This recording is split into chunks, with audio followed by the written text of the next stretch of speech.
أعوذ بالله من الشيطان الرجيم.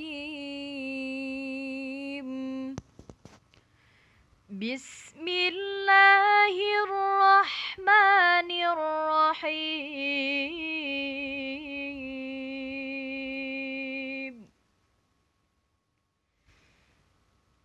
أولم يسيروا في الأرض فينظروا كيف كان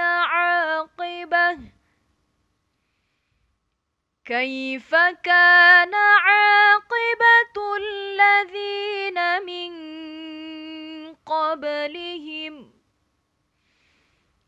كانوا أشد منهم قوة وأثاروا الأرض وعمروها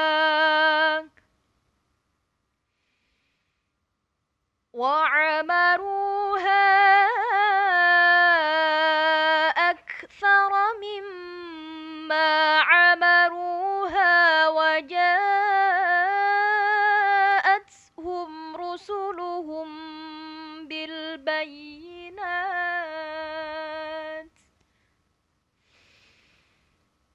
فما كان الله ليظلمهم ولكن كانوا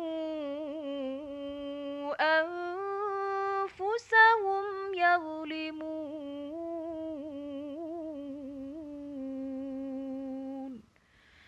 صدق الله العظيم.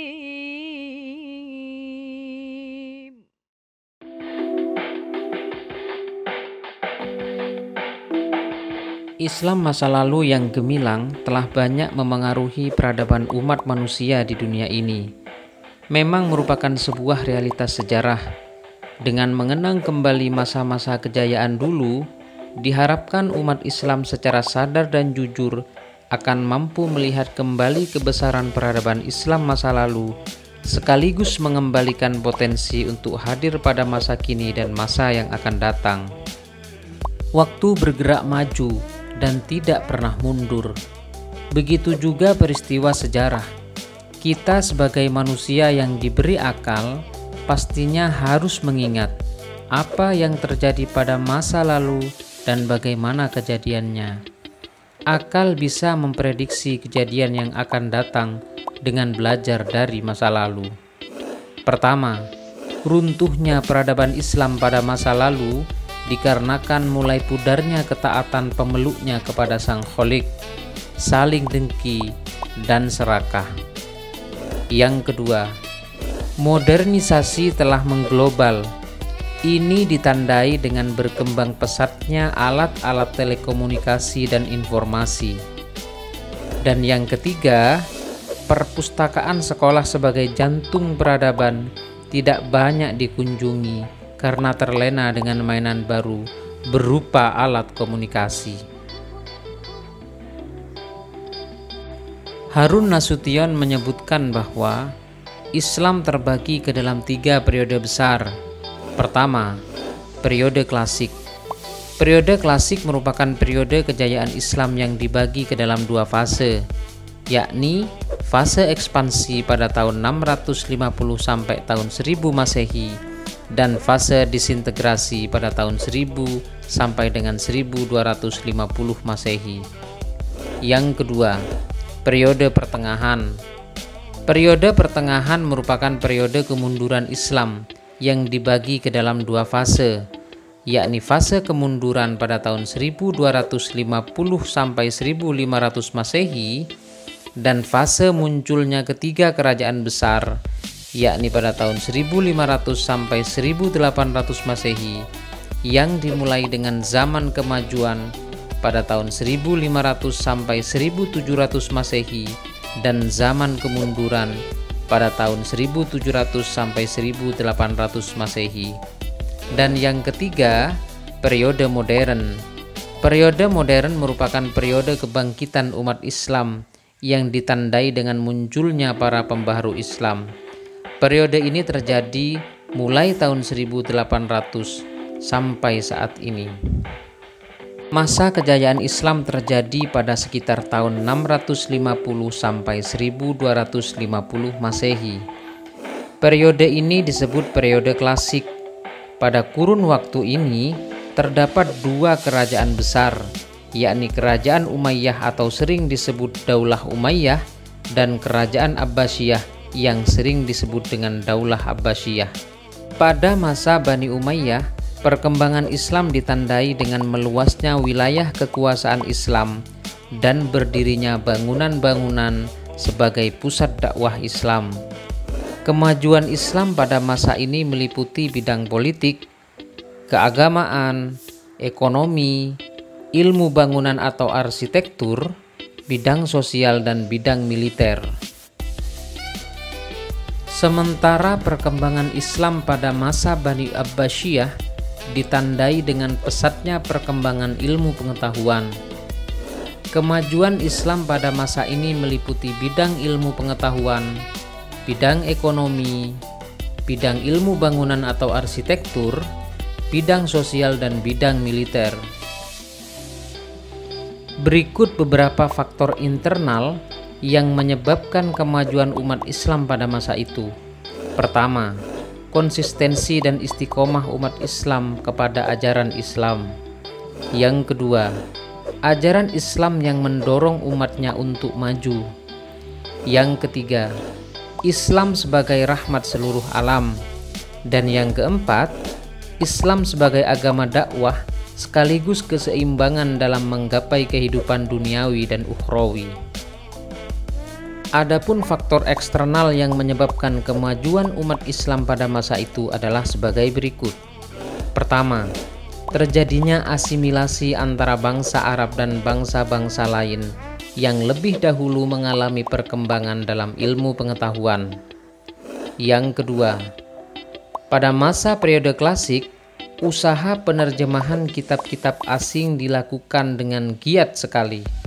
Pengaruh gerakan terjemahan terlihat dalam perkembangan ilmu pengetahuan umum, terutama di bidang astronomi, kedokteran, filsafat, kimia, dan sejarah.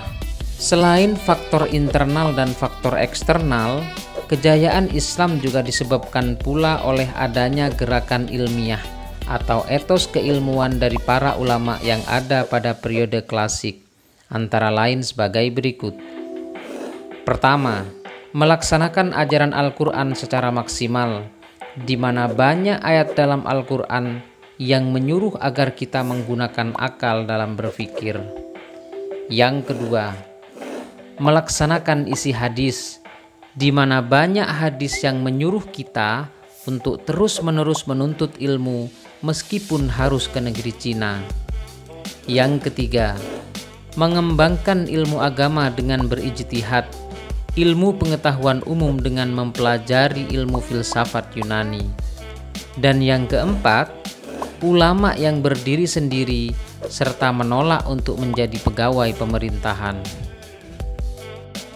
Dari gerakan-gerakan tersebut di atas, muncullah tokoh-tokoh Islam yang memiliki semangat berijtihad dan mengembangkan berbagai ilmu pengetahuan.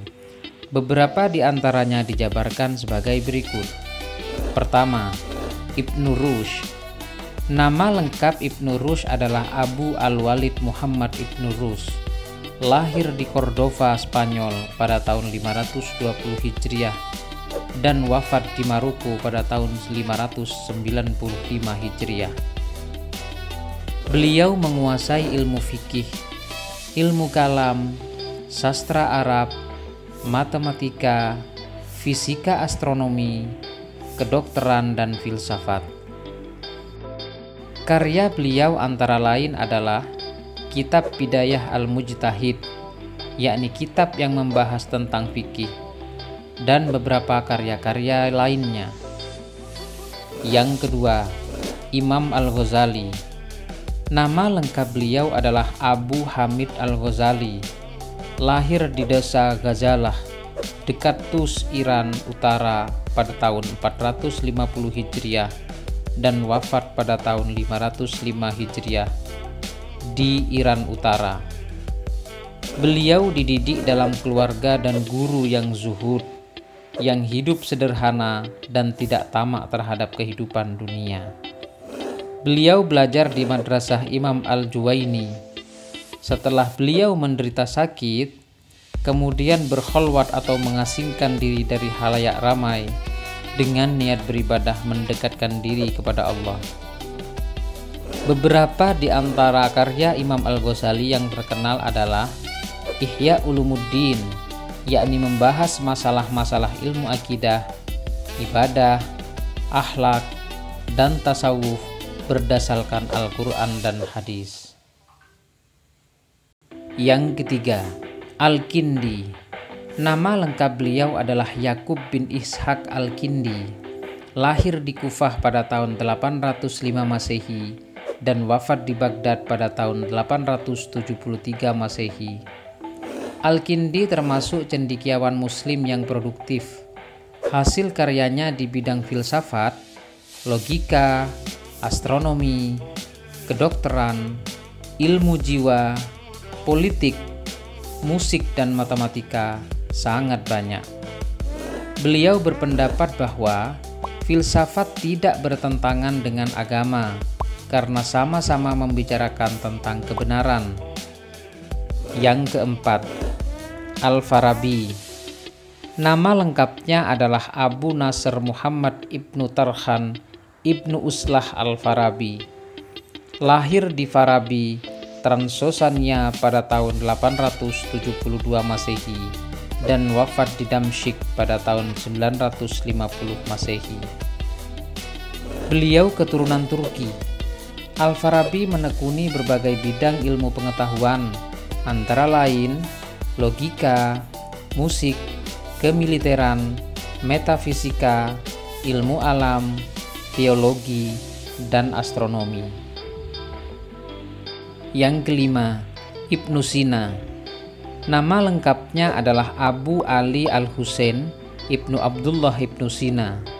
Lahir di desa Afshana, dekat Bukhara, wafat dan dimakamkan di Hamazan. Beliau belajar bahasa Arab, geometri, fisika, logika, ilmu hukum Islam, teologi Islam, dan ilmu kedokteran. Pada usia 17 tahun, beliau telah terkenal dan dipanggil untuk mengobati Pangeran Samani, Nuh bin Mansur. Beliau menulis lebih dari 200 buku, dan di antara karyanya yang terkenal berjudul Al-Qanun fil At-Tib, yaitu ensiklopedi tentang ilmu kedokteran, dan Al-Shifa yang berisi ensiklopedi tentang filsafat dan ilmu pengetahuan.